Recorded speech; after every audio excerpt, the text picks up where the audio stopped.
હાલ તને દવાખાને લઈ જાઓ, બધું સારું થઈ જશે.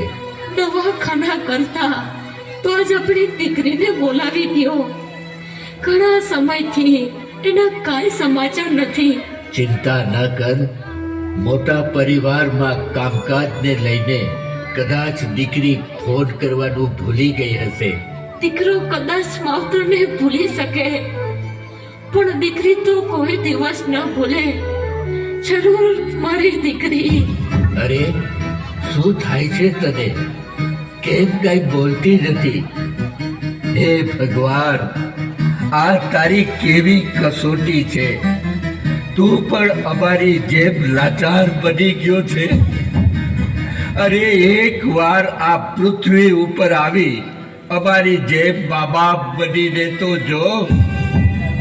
શ્રદ્ધાની માં, હાલ હિંમત કરીને ઊભી થા. અહીંયા આપણી મદદ કરવા વાળું કોઈ નથી. મદદ કરવા કોઈ નહીં આવે. બાપુ. અરે મારી દીકરી, આજ ખબર પડી કે નજીક રહેતા દીકરા કરતા દૂર રહેતી દીકરી પહેલા પહોંચી જાય છે. બાપુ, આ શું થઈ ગયું બાને? દીકરી, સારું થયું તું આવી ગઈ. બેટા, ભાગ્યમાં જ ઠોકર લખી હોય એ ભોગવવી તો પડે જ ને. નહીં બાપુ, ભૂલ મારી છે કે હું આપને મળવા ના આવી શકી.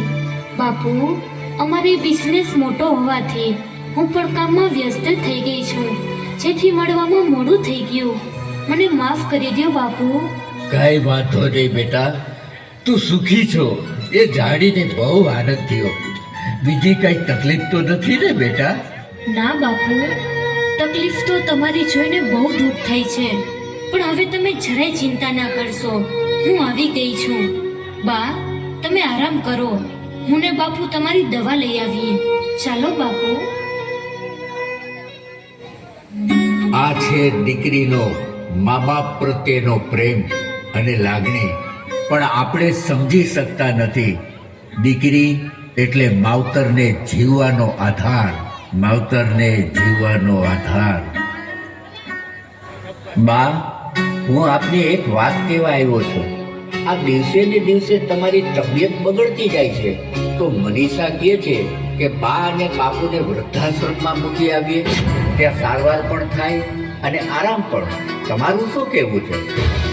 શ્રદ્ધાની માં, આ લે, હું તારી દવા લઈને આવ્યો છું. કેમ છે તબિયત? સારું છે, ને આપણો દીકરો પણ આવ્યો છે. મળવા નથી આવ્યો, પણ આપણને પાછા વૃદ્ધાશ્રમમાં મૂકવા માટે લેવા આવ્યો છે. બાપુ, બાની બીમારીને કારણે ઘરમાં કેટલી તકલીફ પડે છે, એટલે વૃદ્ધાશ્રમની વ્યવસ્થા કરી છે. સરસ દીકરા, અમારી તકલીફ તો તમને દેખાડી. બેટા, વૃદ્ધાશ્રમમાં પાછા મૂકવાતા તો પછી લઈ શું કામ આવ્યા? નાનપણમાં તારા બાપુ તને અનાથ આશ્રમમાં મૂકી આવ્યા હોત ને, તો આજ અમારા દિવસો જોવા ના પડત. દીકરા, તમે જેમ કહેશો તેમ કરશું. બસ આ તમારી માની તબિયત થોડી સારી થઈ જાય એટલે અમે અમારી જાતે જ વયા જાશું. હવે રહેવા દ્યો શ્રદ્ધાના બાપુ. આંધળા મા બાપને દીકરા દેખાય, પણ દેખતા દીકરાને જ્યારે મા બાપ ન દેખાય ને, તો માનું કે દીકરાનો તે ફર્યો છે. વાહ દીકરા, શું ફરજ બજાવો છો? બા, સંતાનોને જન્મ આપો છો તો એને મોટા કરવાની મા બાપની ફરજ નથી? અમે અમારી ફરજ બજાવીએ જ છીએ, સમજ્યા? મહેશ, બા બાપુનો સામાન પેક કરી દીધો છે, અને અત્યારે તમારા ખિસ્સામાં પૈસા હોય તો આપી દો, એટલે છૂટીએ આમાંથી. બસ બહુ બેટા, બસ. દીકરા, આજ એટલો બધો અમીર થઈ ગયો છે કે મા બાપને ખરીદવા નીકળ્યો છે. દીકરા, આ વિશ્વમાં કોઈ એવો દીકરો પેદા નથી થયો કે મા બાપની કિંમત ચૂકવી શકે. દીકરા, બાપના પરસેવાનું એક ટીપું અને માના ધાવણની કિંમત કદાચ ભગવાન ચૂકવવા આવે ને તો એનું પણ દેવાળું નીકળી જાય. કેમ? બીમારીમાં બાપુની આંખ ગઈ અને અત્યારે તમારી બીમારીમાં સેવા તો કરીએ જ છીએ ને. સેવા? અહીં આવતો દીકરા, વાસ આવે છે ને? આજ 15 દિવસથી કપડાં ધોયા નથી. આવી સેવા તારી વહુ કરે છે. રેવા દે શ્રદ્ધાની માં. આજકાલના સંતાનો આ બધું સમજી ન શકે. શ્રદ્ધાના બાપુ 20 વર્ષના સંબંધોને સંતાનો સમજી ન શક્યા, એ હવે શું સમજવાના હતા? અમને બધું સમજાય છે. એક કામ કરો, આ સહી કરેલો ચેક છે. આજ દિવસ સુધી અમારું જે કંઈ ભરણ પોષણ કર્યું છે ને એની જે કંઈ કિંમત થતી હોય તે ભરી લેજો અને હવેથી અમને હેરાન ન કરશો. દીકરા, આવા કાગળિયા કરતા તું લે આ નાની અમથી કાકરી ખાઈ તમારા પેટમાં 5 મિનિટ રાખી દ્યો. અમારા ભરણ પોષણની કિંમત ચૂકવાઈ જશે. લે દીકરા. બા, આવા કડવા વેણ સાંભળવા કરતા આવડી નાની કાકરી ન પચે? આ બધી અંધશ્રદ્ધા છે. આવું કઈ હોતું નથી. ચાલો હવે આપણે જવાનું મોડું થાય છે. અરે, આ શું થાય છે તમને? પેટમાં તકલીફ થાય છે. પછી જલ્દી પાણી આપો. પાણી લાવ. દીકરા, એક 5 ગ્રામની નાની એવી કાકરી તમારા પેટમાં 5 મિનિટ પણ ન રહી તો વિચાર કરો.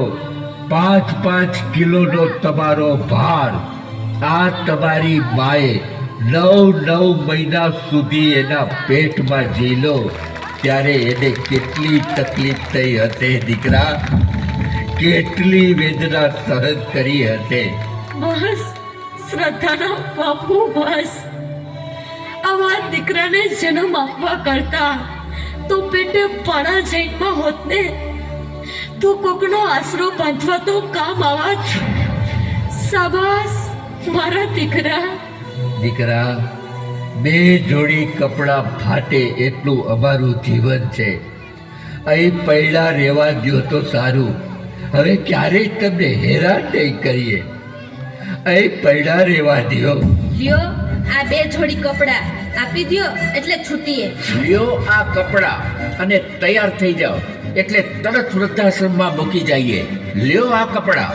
તમે બા બાપુને વૃદ્ધાશ્રમમાં મૂકતા આવજો ને વળતા આપણા દીકરાને હોસ્ટેલમાંથી લેતા આવજો. આ તો રોજની ઉપાધિ છે. વહુ બેટા, દીકરીમાંથી વહુ બની શકાય છે પણ વહુમાંથી દીકરી બનવું બહુ અઘરું છે.